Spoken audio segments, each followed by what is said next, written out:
여러분 안녕하세요. 6월 1일 화요일 인사드립니다. 크립토모닝 소피고요. 크립토모닝은 디지털 에셋코리아와 함께하고 있습니다. 자, 시장 분위기 좋습니다. 6월의 첫날 코인 360 페이지 초록빛으로 물들어서 시작을 합니다. 비트코인 점유율은 43.46% 수준입니다. 알트코인들을 중심으로 상승세가 돋보이는 아침입니다. 코인 360 페이지 보셨고요. 코인 마켓캡 넘어가 보시면 비트코인 그러나 여전히 7거래일 동안 3% 하락입니다.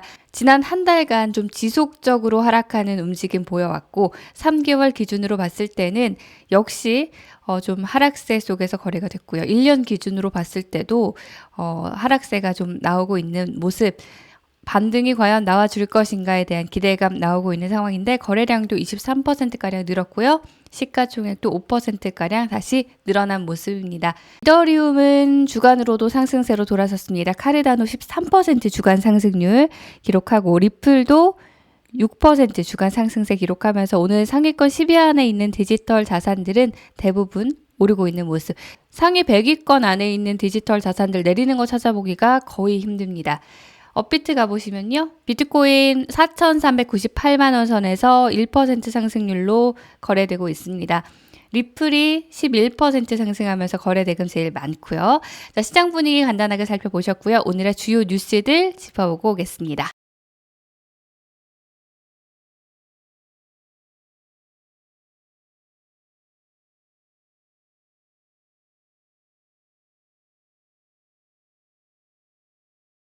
네, 시장은 단기와 장기 투자자의 싸움이 아닌가 싶습니다. 온체인 데이터를 분석한 글래스노드 보고서를 통해 보면 단기 비트코인 보유자들이 계속해서 시장 속에서 항복하고 있다고 표현을 했고, 그러니까 내다 팔고 있다고 표현을 했고, 장기 투자자들은 시장이 더 갈 것이다를 예상하면서 바이 더 딥, 저가 매수하고 있다라는 거를 보여준다고 해요.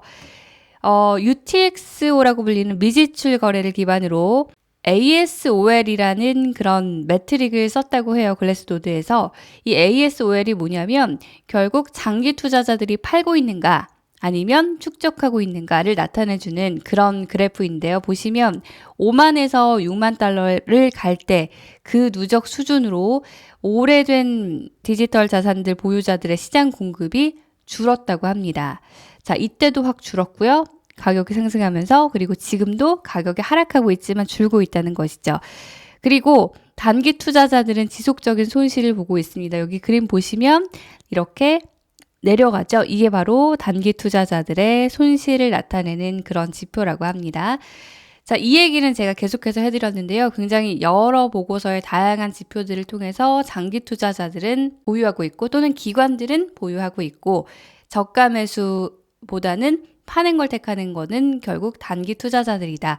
자, 이런 것들 한번 확인을 하실 수가 있습니다. 그리고 또 다른 기사를 통해 보니까요. 일단 지금 비트코인에 대한 여러 전망이 나오는 가운데 굉장히 거시경제적으로 강세장을 나타낼 수밖에 없는 그런 환경이 연출되고 있다라는 분석도 있더라고요. 미국의 조달러 적자에 더해서 바이든 행정부가 2022년 6조 달러의 재정 정책을 쓰겠다, 재정 지출을 하겠다라고 밝혔죠. 결국 경기 부양을 위해서 이번엔 정부 주머니에서도 돈을 꺼내겠다는 것인데요. 결국 재정 적자가 커지고 정부 지출이 증가하면 인플레이션이 급격하게 상승할 수밖에 없다는 점에서 인플레이션 해지 수단으로서 비트코인이 각광받고 있다는 것입니다. 이것 역시도 계속해서 나왔던 이야기인데요. 다시 한번 정리를 하고 있네요. 결국 기업들이 계속해서 비트코인을 사들이고 억만장자들이 드러켄 밀러나 마이크 노보그라츠 같은 억만장자들이 비트코인을 계속 사는 것도 이것과 무관하지 않다라는 분석입니다.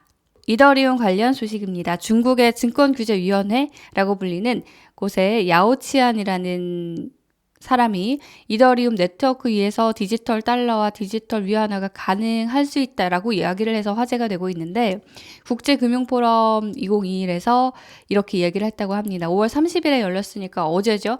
자, 거기에서 이런 얘기를 했는데, 이거 일단 주제는요, 전염병 포스트 팬데믹 후에 세계와 중국의 국제 협력 가능성을 논의하는 자리였는데, 여기서 디지털 자산과 미래 디지털 혁명 이런 주제로 포럼이 열렸는데 여기서 발언을 한 건데, 디지털 자산과 중앙은행 발행 디지털 통화가 전통적인 화폐의 개념을 넘어서 디지털 자산 산업 혁신이 가져다주는 장점을 활용해야 한다라고 밝히면서 디지털 자산 화폐의 미래는 확실히 스마트 머니로 갈 것이다 라고 했다고 해요.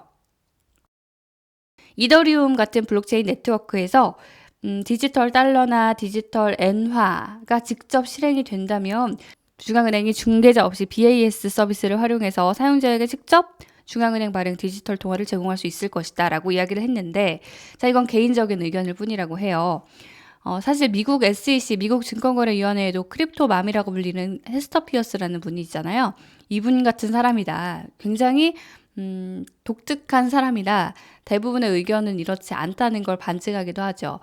특히 이런 중국 중앙은행의 좀 보수적인 움직임과 마찬가지로 또 가스비 같은 것도 이더리움 상에서 실행을 하게 되면 문제가 될 텐데, 이거 자체가 CBDC와 이더리움의 연결은 불가능한 옵션으로 만들고 있다라고 한계를 제시하기도 했습니다. 리플 관련 소식도 있는데요. 미국 현지에서 지금 SEC와 리플 간의 소송이 진행되고 있는 가운데 판사 사라 넷번이라는 사람이 SEC에서 리플 규제 관련 법률 자문 자료를 요구를 했더니 이걸 기각했다고 해요. 앞서서 SEC가 리플이 관련 변호사의 자문을 어떻게 받았는지 그 자료를 제출해야 한다 우리한테 라고 주장을 했는데, 이거를 안 된다라고 기각을 한 거죠. 이번 법원의 결정은 SEC가 리플이 미등록 증권이라는 사실에 대해 미리 경고하지 않았다는 전제에서 시작을 합니다. 리플이 SEC를 상대로 승리를 거뒀다라고 보는 사람들이 있는 이유죠. 조금 자세히 살펴보면요.